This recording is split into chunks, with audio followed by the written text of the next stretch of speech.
SIR লাগু, রাজ্য এবং ভিন রাজ্যে একাধিক জায়গায় অবৈধ অনুপ্রবেশকারীদের সীমান্তর পথে রওনা, অর্থাৎ দেশে ফেরার হিড়িক, সেই ছবি উঠে আসছে। অন্যদিকে হাসিনা সরকারের বিরুদ্ধে, অর্থাৎ যে ফাঁসির নির্দেশ, স্বরাষ্ট্রমন্ত্রী সহ ৩ জন, আর তার মধ্যে বাংলাদেশে আওয়ামী লীগের বন্ধ, কঠোর হয়েছে নিরাপত্তা।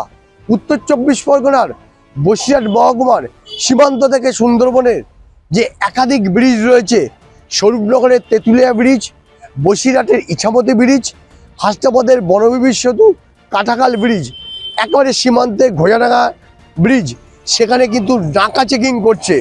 সকাল থেকে দেখা গেছে প্রতিটা গাড়ি এবং ছোট মাঝারি বড় গাড়িগুলোকে চিরুনি তল্লাশি চালাচ্ছে বসিরহাট পুলিশ জেলার পক্ষ থেকে।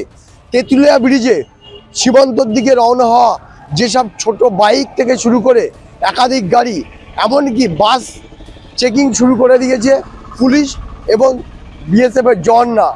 তাই দিকে কঠোর নিরাপত্তা ব্যবস্থা নিয়েছে সীমান্তের বিশেষ করে আধিকারিক থেকে শুরু করে বসিরহাট পুলিশ জেলার পক্ষ থেকে।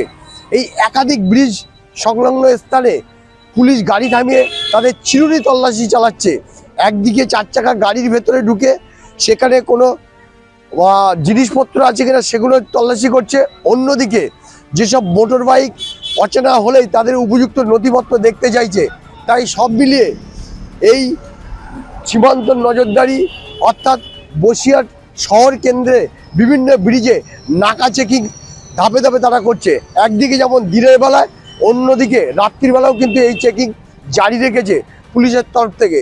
তাই সব মিলিয়ে কঠোর হচ্ছে জেলা প্রশাসন, কোনো রকমভাবে নিরাপত্তার খামতি রাখতে চাইছে না।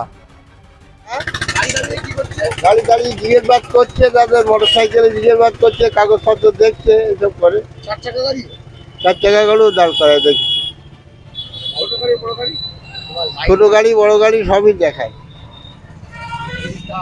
কতটা কঠোর হয়েছে পুলিশ, আগে তো অনেক কঠোর। হ্যাঁ, কঠোর। স্বরূপনগর তেঁতুলিয়া ব্রিজ থেকে সঞ্জিত চক্রবর্তী, কলকাতা টিভি।